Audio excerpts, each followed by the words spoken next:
హైవ్యూర్స్ time already 7:30 వస్తూ ఉంది. Maybe ఇంకొక హాఫ్ అన్ అవర్లో మన మోడీ గారు ఆల్రెడీ సినిమా స్టార్ట్ చేస్తారు. సో దానికన్నా ముందు ట్రైలర్ అనుకోండి, ట్రేజర్ అనుకోండి, లేదన్నప్పుడు ఆల్రెడీ ఒక సినిమా ఆడుతూ ఉంటే ఆ సినిమాలో నెక్స్ట్ వచ్చే సినిమాకి సంబంధించి చిన్న క్లిప్పింగ్ అనుకోండి, అది ఇప్పుడు నేను ఇవ్వబోతూ ఉన్నా. ఆల్రెడీ ఐఎమ్ షూర్ పాకిస్తాన్ వచ్చేసి చావుబోతుల మధ్య ఆసుపత్రిలో ఉంది, ఓ రకం వెంటిలేటర్ మీద ఉంది. దానిని బతికించాలా చంపేయాలనేది ఇప్పుడు మన దేశం చేతుల్లో ఉంది, ముఖ్యంగా మన మోడీ చేతుల్లో ఉంది. ఎందుకంటే సింధు నది జలాల ఒప్పందం సంబంధించేసి దాన్ని రీఓపెన్ చేయమని చెప్పారు. తర్వాత ఒకవేళ చర్చలు కనుక అవసరమైనట్టయితే మాకు పాక్ ఆక్యుపైడ్ కాశ్మీర్ని ఇవ్వండి. నెక్స్ట్ హఫీజ్ సయీద్ ఒకడు, మసూద్ అజార్ ఒకడు, దావుద్ ఇబ్రహీం, వీళ్ళ ముగ్గురిని అప్పచెప్పండి.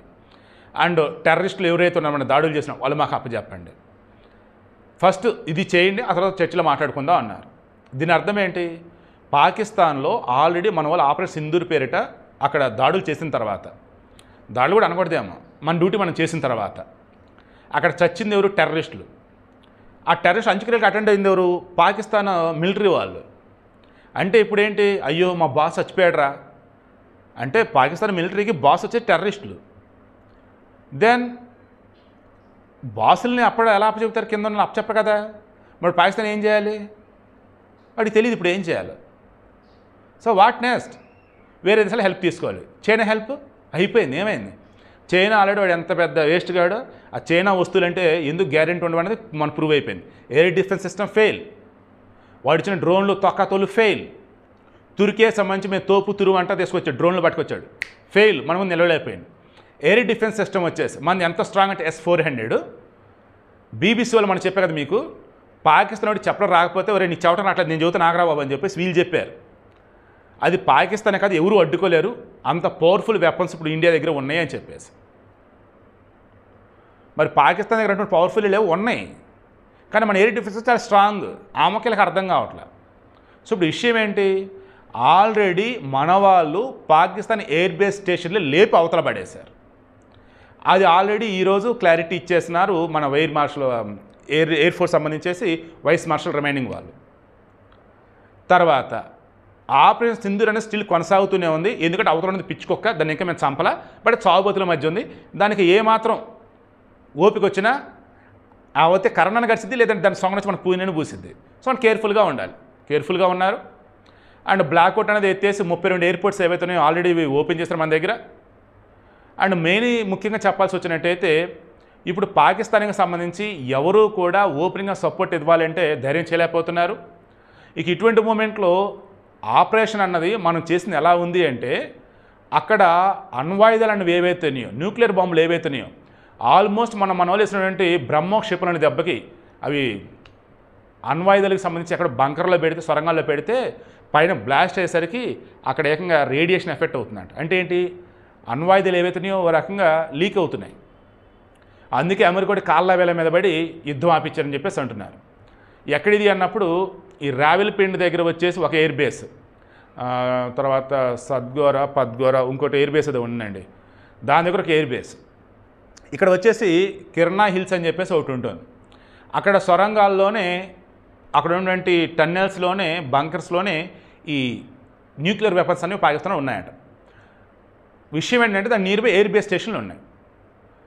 వాళ్ళు మన మీదకు సంబంధించేసి మిస్సైల్స్ అవన్నీ హడావుడి చేస్తున్నప్పుడు ఎక్కడి నుంచి అంటే ఎయిర్ బేస్ స్టేషన్ నుంచి ముందు వాటి తుక్కు చేద్దాం మనల్ని చేశారు. అప్పుడు అర్థమైంది ఏంటంటే ఏ ఎయిర్ బేస్ స్టేషన్ అయితే మన వాళ్ళు తీసి అవతల పడేశారో అక్కడే వాళ్ళు న్యూక్లియర్ బాంబ్స్ ఉన్నాయి. ఇప్పుడు న్యూక్లియర్ బాంబులు కూడా వేయలేరు వాళ్ళు. ఇప్పుడు పాకిస్తాన్లో ఒక రకంగా వచ్చేసి అమెరికా ఇమీడియట్గా IMF చేత డబ్బులు ఎందుకు ఇచ్చింది తెలుసా? ఈ న్యూక్లియర్ బాంబులకు సంబంధించి ఎక్కడైతే లీకేజ్ అవుతుందో, ఎక్కడైతే నష్టం చేయకూడదు ముందు సరి చేసుకోవడానికి, ముందు బతికితే బొలుసాగానే వచ్చి ముందు బతకండి రా బాబు అని ఇప్పించాడంట ఆ డబ్బులు. సో విషయం అది. అదేమంటే మేము గెలిచాము, ఇండియా వాళ్ళు మేము యుద్ధం ఆపని అడగలేదు, ఇండియా వాళ్ళు మేము పగలగొట్టాం, అది నా హడావుడి చేశారు. అవన్నీ అంటే అన్నీ అబద్ధాలని ఆల్రెడీ క్లియర్ అయిపోయింది. మనం చెప్పినవన్నీనేమో మన మన ఎయిర్ ఫోర్స్ వాళ్ళు, ఆర్మీ వాళ్ళు, మన ఖురేషి కానీ, తర్వాత వ్యోమిక సింగ్ కానీ ప్రెస్ మీట్ పెట్టి చెప్తారు. విక్రమ్ మిస్రీ విదేశాంగ శాఖ కార్యదర్శి అని ప్రెస్ మీట్ పెట్టి చెప్పారు. ఇప్పుడు వచ్చేసి ఆర్మీ, నేవల్, ఎయిర్ ఫోర్స్ కీలకమైన అధికారులు ప్రెస్ మీట్లు పెట్టి చెప్పారు. మన వాళ్ళంతా అఫీషియల్గా మీడియా ముందు ప్రెస్ మీట్లు పెట్టి చెప్తారు. పాకిస్తాన్ వాళ్ళు ఎక్కడ సోషల్ మీడియాలో మొత్తం వైరల్ చేస్తూ ఉంటారు వాళ్ళ వార్తలని. ఏంటంటే వాళ్ళు బతికంతే ఇంకా, ఎందుకంటే రియాలిటీ వాళ్ళ దగ్గర ఏమీ లేదు కాబట్టి. ఇండియా యుద్ధమైనా మేము కూల్చాం, ఎక్కడ కూల్చారు చూపండి, కూల్చాం ఉన్నాయి ఎక్కడో, అదే ఎక్కడ ఉన్నాయి వదిలేయండి. సో వీడికి మెయిన్ ఇంటెన్షన్ మరలా చెప్తున్నా, పాకిస్తాన్ని తుక్కుగా కొట్టాం, చావుబోతుల మీద వెంటిలేటర్ మీద ఉంది. ఓ రకంగా దానికి ఇప్పుడు శవ పరీక్షకి ట్రయల్ వర్షన్ అన్నట్టుగానే ఇప్పుడు నాది శవ పరీక్షకి సినిమా అన్నట్టుగా మోడీ చేయబోతున్నాడు. అండ్ ఏదైతే నిన్న ఈరోజు మోడీ మీద భయంకరమైన వ్యతిరేకత వచ్చిందో ఆ వ్యతిరేకత మొత్తం కూడా పటాపంచలు ఏ విధంగా ఇప్పుడు మోడీ స్పీచ్ ఉండబోతే నాకైతే అనిపిస్తుంది. ఇక ఇంతకుమించి లేకపోతే నేను వీడియో క్లోజ్ చేస్తున్నా. నాకు తెలిసి ఆల్మోస్ట్ అన్ని పాయింట్ టచ్ చేశా. మోడీ ఇంతకుమించి అడ్వాన్స్ పాయింట్ టచ్ చేస్తాడు. మరలా చెప్తున్నా, పాకిస్తాన్ కకా వికలమైపోయింది, పాకిస్తాన్ అష్ట దిగ్బంధనం అయిపోయింది. ఒక పక్క బలూచిస్తాను, ఒక పక్క వచ్చేసి ఖైబర్ పఖ్తూన్ఖ్వా ఏరియాలో వచ్చేసి తాలిబాన్లు, ఇటు పక్క వచ్చేసి మనం ఇండియా వాళ్ళు ఉన్నాం. అండ్ ఎనీ టైం సింధు ప్రాంతం వాళ్ళు సైతం సివిల్ వార్ చేయడానికి రెడీగా ఉన్నారు. అండ్ ఇక బ్యాలెన్స్ ఉంది ఏంటంటే పాకిస్తాన్లో ఉన్నటువంటి పంజాబ్ ప్రాంతం, ఇక వాళ్ళు అక్కడ మాట ఎందుకు, నేను కూడా మాకు సెపరేట్ కంట్రీ ఉంటారు బాబు అంటారు. సో పాకిస్తాన్ ముక్కలు కాబోతుంది. ఐక్యరాజ్య సమితి వచ్చేసి క్లోజ్ చేసుకొని భద్రతా మండలిలో ఏవైతే ప్రతిపాదిస్తారో దాన్ని హైలైట్ చేయాలి. ఒకవేళ భద్రతా మండలిలో శాసనసభ్య దేశాలు అన్నప్పుడు ఒక పనికి మన చైనా వాడు ఉన్నాడు, ఏమైనా అడ్డుకుంటే వాడు అడ్డుకోవాలి, వాడి యొక్క వీటు అధికారం పెట్టి. అదర్వైజ్ పాకిస్తాన్ వచ్చేసి 4-5 మొక్కలు చేయడం గ్యారెంటీ 4-5 దేశాలుగా.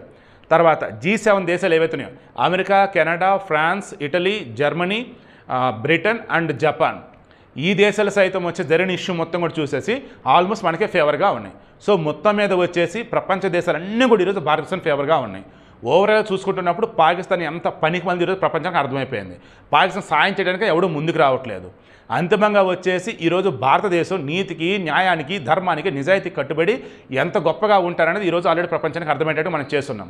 దానికి తోడు వాడు వచ్చేసి ఏకంగా బాబ్ అని చెప్పేసి అమెరికా దగ్గరికి వెళ్ళి బతిలాడితే, ఆ న్యూక్లియర్ వెపన్స్ సంబంధించి రేడియేషన్ ఎఫెక్ట్ అవుతుందిరా బాబు, ఇక మా దేశం ఉండదురా బాబు అని బతిలాడితే, ఈ ట్రంప్ వచ్చేసి చర్చలు జరిపాను, చాలా కామన్ సెన్స్తో ఇంటెలిజెన్స్తో ఆలోచించి వీళ్ళు ఆపారని హడావుడి చేస్తే, ఇది చూసినటువంటి మనోళ్ళు వచ్చేసి మోడీ చేతగానోడు.